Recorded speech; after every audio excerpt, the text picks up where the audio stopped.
back to when we spend our paper on feminine divinity and the matriarch and patriarch conflict part 2. Here we are going to go through Elohim and feminine life designs. We're going to cover this subject. How interesting is it then when you see Anton Park's claim that the Elohim were females, life designers, and that Elohim is a female word to begin with, having Aryan origins. Aryans from Orion. Okay.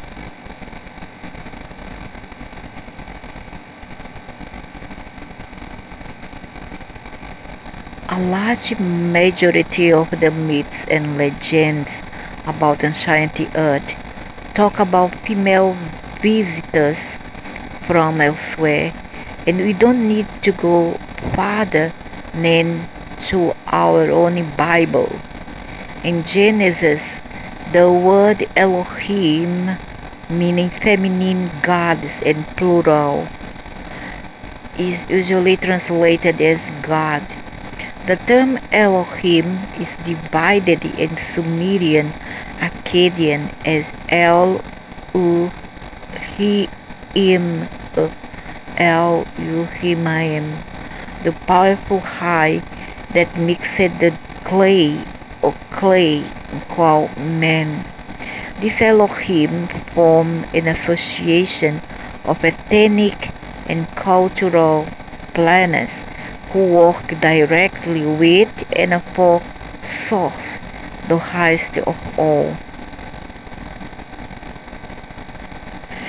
This source contains a female energy, that of Mother Goddess. These female beings are in conflict with the male authority of the Sumerian texts or the Sirius, the so-called Anunnaki in Zechariah 16's epos. The Earth Chronicles, the female life designers belong to a group of beings Park called Cadiz 2. A word I've learned is Aryan Orion in its origin. And I found out one thing, that female cats does not like males, not just the cats male, but they also don't like the human males unless you have brought her up, then she will be close to you. But if you live in a house, let's suppose you are male, you have a wife or a daughter who has a female cat, she will always be together with your wife or your daughter, and always they will run away from you. I don't know why, but doesn't mean that all males are evil. I know that there's many cruel women out there. Okay, however, I don't know why the female cats behave this way. But some males, mostly who are cruel are the males. There's many evil male out there. The root word is the Aryan word Ka, DHS2, where Ka is pertaining to the life force or the void. DH denotes in Genesis. A meaning at the side of SU is causative T when it stands alone, emphasizes the feminine, and a U is plural. The interesting thing with this interpretation is that I translated myself into the Aryan language after an anonymous source taught me the basic structure and grammar of the Aryan language. The rest was quite easy. I showed my translation to this person who approved it. So Cadiz 2 is Aryan and means something similar to life force and the beginning of time. standing at the side of the causative female, and they are more than one in numbers, in both Sumerian, Akkadian as well as the Aryan. Yeah, they are female, like fairy. Poor girls have to battle this break who's there from Sirius. What? And the worst things that they have damaged here at the earth human, and to make these males here believe that human are worthless, human are useless, human are weaker, etc. And there's so many abuse here, even towards females, little females like the children. So many abuse, in all ways, shape and form, even culturally wise, where boys are chosen over female in certain culture of the East. Albeit nowadays, at least they are thinking better and they are abolishing this kind of stupid culture of choosing males over females, which I find stupid and absurd, ridiculous, even when the multiverse was created, once first created by the female energy, and it saddens me to know that everything have been thwarted here, and the human is the most that suffer. And I guess that they will need a female companion, ethereal spirit female companion, one that is very brave and a warrior to protect them, one that is poisonous even. The Aryan language, from which the first two stem, one long word like Hades to consist a 6 word if you count them. Hades two, all meaning something different, but when connected with each other via dots or hyphens respectively, they build a concept and is a compromised way of presenting alien language in the human Latin alphabet. Wow! Latin, huh? And what I found very funny is that there is entities who uses these humans here as a vessel to pass a message to say that it is only the males here who oppresses the female, when it's not true. Off-world too, we have this problem with Orion, and it is everlasting, perpetual conflict with Sirius, the word of the misogynistic males. This word Cadis too is evidence which tells us that there is a female life force in the universe, because that's what the word means. As we shall see, the absolute majority of the Cadis too are females, but there are a few exceptions. Not only does the word go back to Sumerian times, but it's clearly Aryan in origin, or I wouldn't have been able to translate it. The translation fits perfect with the Sumerian and Akkadian word standing for. The causative female, a mother goddess herself, is mother goddess herself. The war on females in early historic, and still in early history, still now, feminicide in the making right now, and nobody does nothing to stop it. And even the human are still falling for these traps when they are looking for one relationship after another, especially so young females get into relationship had um, had force without thinking, going down the abysm. Even after the ultimate political religious patriarchs got their stronghold here on earth, Mother Goddess cults were still present, but were often secretive and hiding. Why? Why should you do that, Paul?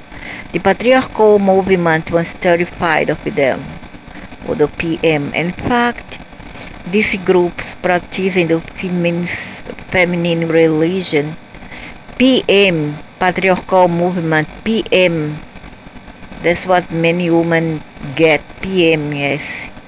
In fact, these groups practicing the feminine religion from the stars could easily break their control over mankind if the truth become known. We know from history that the powerful Catholic Church, for example, saw human as something they could beat, torture, rape, and enslave. Really? Really? Well, I didn't see this in my culture as a Catholic, as a Roman Catholic.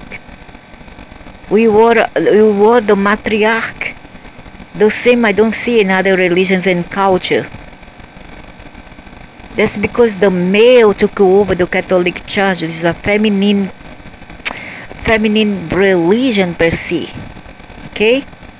It's not like the others religion out there who are asking women to wear all those veils, cover up, go out, must tell the male, must tell the husband, even come have this absurd thought about telling women, if you go out of the house and you don't tell your husband, 1,000 angel will go around knocking your head until you return home.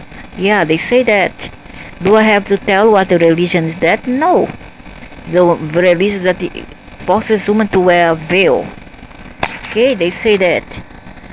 And it's not the Catholic Church that throw a woman out of the house and tell her not to pray or touch a holy book if she have menstruation. It's not the Catholic. So what's a problem with Catholic Church? Huh? Also, it was promoted that a woman had no soul. There's no sense, dude. You must tell. I think you want to tell another religion, talk about another religion, but you don't have the courage. Is it? If this is not a sign of the church being terrified of the divine feminine, I don't know what it is. That's rubbish. I never see this. My sister married. She was the queen of the house and outside the house. Now, she never allowed her husband to rule over her, never. Me too, my mother also. Today, the witch hunt on humans have decreased drastically, yeah, but still there's witch hunting, killing them as feminicide. Huh? Because they start to be they try to be more spoken, more opinionated, and the males cannot handle that. They are killing the human and their children for nothing. Has decreased drastically, but humans are still openly classified as second-hand citizens, sure. And in the Arab countries, the Muslim human must wear a veil. Exactly, much more than that. Cannot hold their book if they are menstruated. They cannot. In Islam, humans are forbidden to touch the Quran if they are having menstruation. They are not to take part in any religion's activities, and not to fast if they have menstruation, or pray, do their prayer. Cannot. As you all know, and is the man's property. Yeah, is the man's property, correct? Cannot go out of the house. Must ask permission with the husband, say no, she cannot go. These countries never go out of, and I still stuck in the horror of the Dark Ages in these countries. Very little has changed over the centuries. So it's worse than the Roman Catholic, isn't it? And if the woman disobeying husband, the husband has the right to beat her up.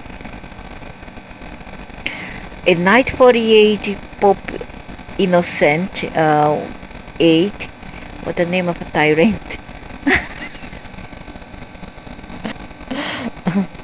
Pope Innocent VIII, what the name of a tyrant, decided that the Inquisition should start hunting down the old matriarchal religion. The publication in 1986 Maleficarum, the name is Maleficarum, the witch's hammer, a work of the Dominicians, Heinrich Kramer and Johann Spranger, laid the ground for the tyranny which spread through Europe and North America and lasted for more than 2 centuries. My goodness, how many poor ladies were murdered just because they didn't follow the Catholic religion or any other religion, or they disobey husband, or they were herbalists. An estimate 90 million heretics, and this same practice was not only in Europe, it was almost all over the world. Not just Europe and North America, that's not true. 85% of them human children or young girls whom the church thought had inherited the evil of their mothers were murdered. In the medieval Catholic Church, human and their sexuality was evil incarnation. Thanks God they brought Catholicism to Latin America and did a drastic change, a better change. At least so in Brazil. Northeast Brazil. Definition of which, because of the Catholic Church and their genocide of human, we often think of the word witch and something negative and evil. But how about if we break down this word as well to see where it comes from? Ancient Parks was actually doing this in an interview with Carmopolis. In the Sumerian language, the root to the word witch is according to Parks Miuzu. The single decomposition of Miuzu gives us the human with the secretion, wisdom, the human venom knowledge. The Sumerian homophony game will still give us some additional details without distorting the original meaning of the term. If we switch you, us and me, or us and me, we obtain Yuzumizu, or wise human and blood, or the human who raises the knowledge, or wisdom. Again, the patriarchal movement doesn't want us to know about the divine feminine. So they are killing all movements which are trying to put the record straight. Of course, not every witch knows the whole story about the divine feminine, but the global elite takes no chance. Cosmogony from a new point of view. According to many involved stories out there, allegedly the universe is not neutral. For energy to be aware, it has to be conscious. And for it to be conscious, it will have to be able to identify with things, example feelings, male and female, neuter, cannot experience this and is nothing. Much like a person whose nervous system feels nothing. They are in a vegetative state and are deemed mentally dead. Digares is the ultimate creator, at least as far as it is known by older, more evolved beings in the multiverse. She is the void which quantum physicists like LPGC are talking about is surrounding the perceived egg-shaped unum or multiverse. But the unum, as depicted in a 2D form, is only model of course. In reality, the 96% void is all intertwined. It is among us and around us and within us. It's the black space that scientists can't explain because they don't know what it is and what it does. So it's also very predominant in 4 space-time and in time-space, which is the ether. Hence, it is very interesting when we hear from scientists that they are supposedly starting to understand how the universe works. I wonder, why doesn't their master teach them that? Why doesn't they teach those Sirius people? Entities. Why they don't teach them about this? Or these beings the Anunnakis also doesn't know, is it? They also don't know. I would say that they are still in kindergarten at best. At least when it comes to the knowledge they release to the public. Yeah, why their serious master don't teach them that? Behind the scenes they know so much more, but remember, they too are working for the patriarchal. Exactly. But now the question is, why doesn't the Anunnakis who they serve help them in that and teach them? Or they don't want to disclose? I think they don't want to disclose the truth. The first thing we need to understand is that the core, the void, is intelligent energy. It is the essence of the mother goddess and therefore feminine. Those who say they have experienced the car and explain as being a nothingness I did, but a nothingness of bliss without thought, emotions, or any other of the senses normally are used to. It's just because of that we are not used to this kind of energy. All people I've heard of whom have been there will say it is a place of pure love, unconditional love. And for it to be that, it can't be a nothingness or neuter, or it would be totally void of any emotions or sensations.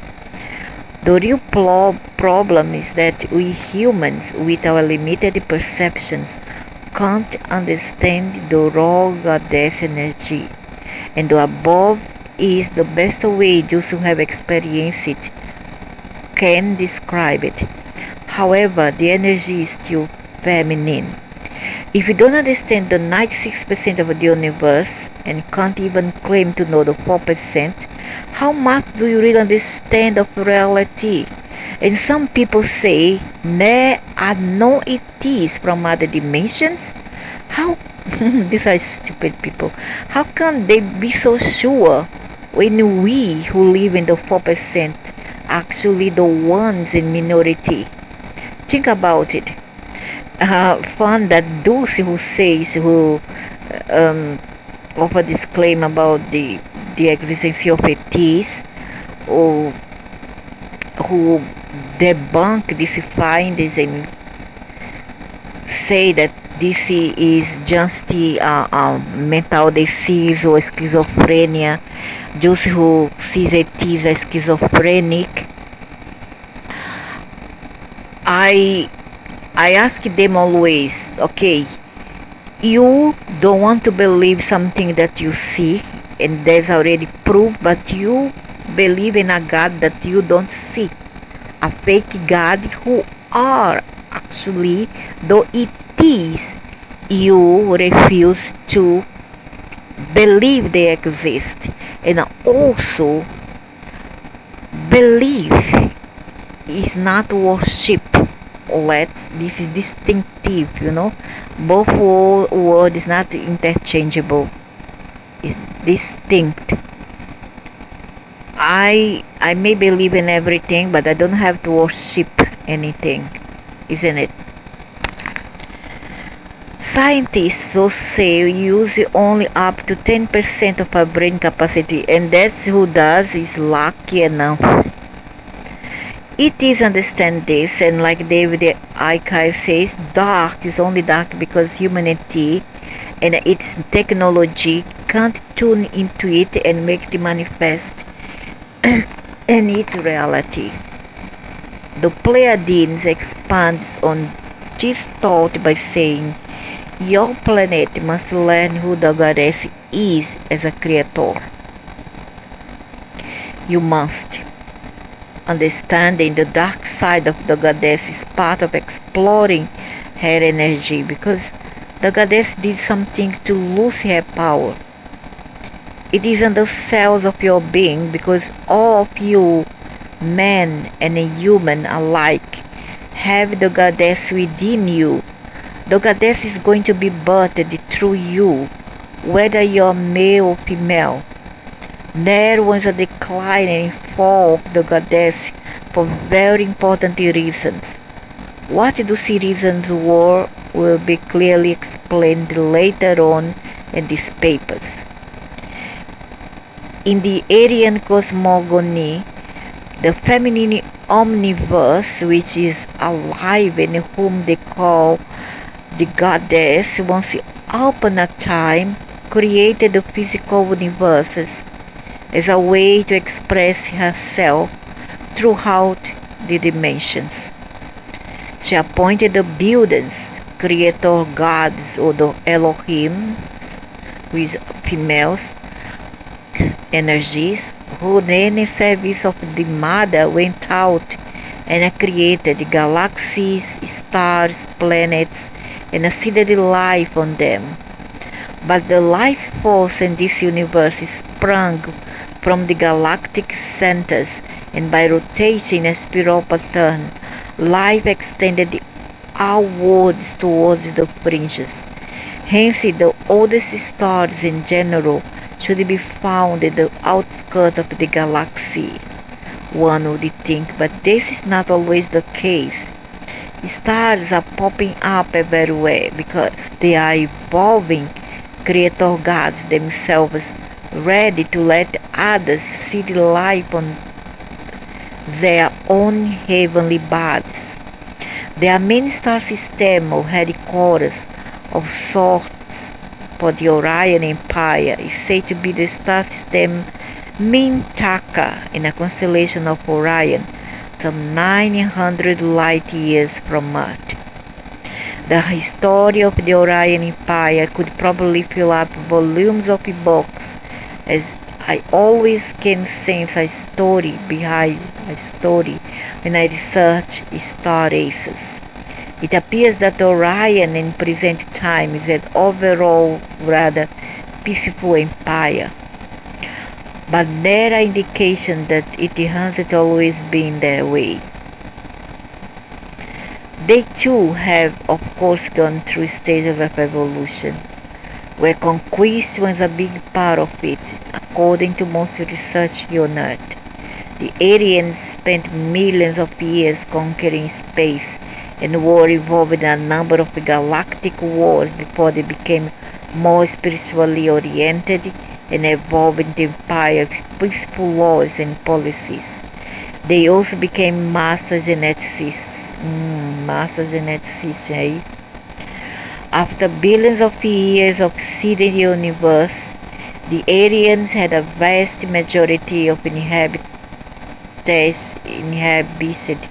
star systems in the Milky Way and other galaxies joining Orion. The Queen's Empire became known as the Orion Empire, or the Aryan Empire, or Ari, or Mary. N means mother, and N means extension of something, or Orion, the heavenly empire, in Aryan language.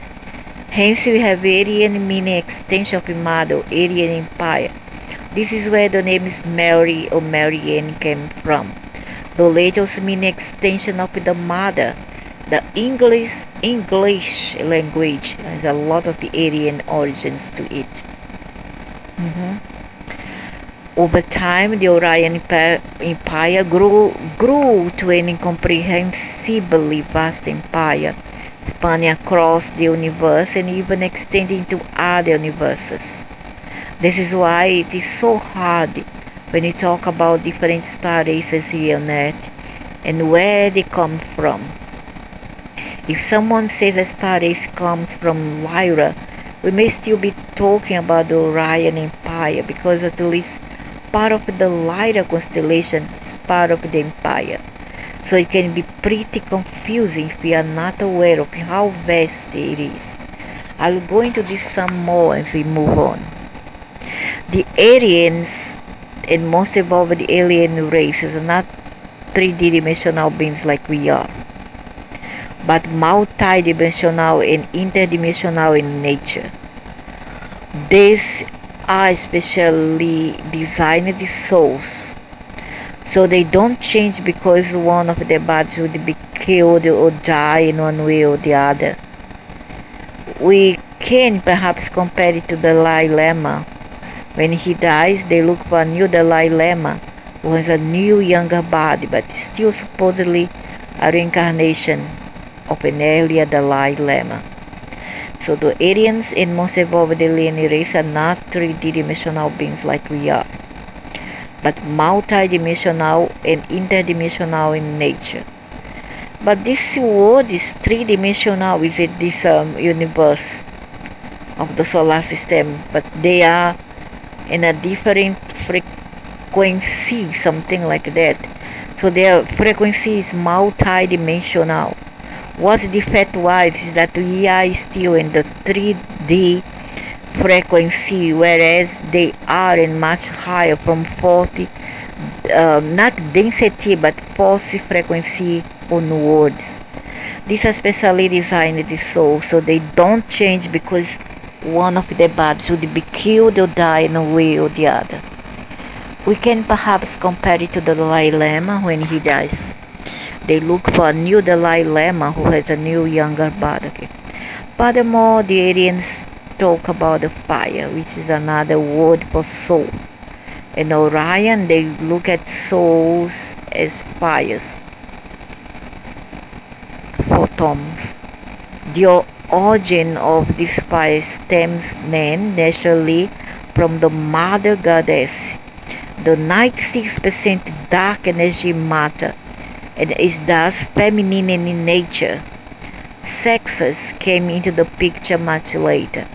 It's my understanding that sex as a way of reproducing is, if not rare, not the most common way to reproduce in the universe.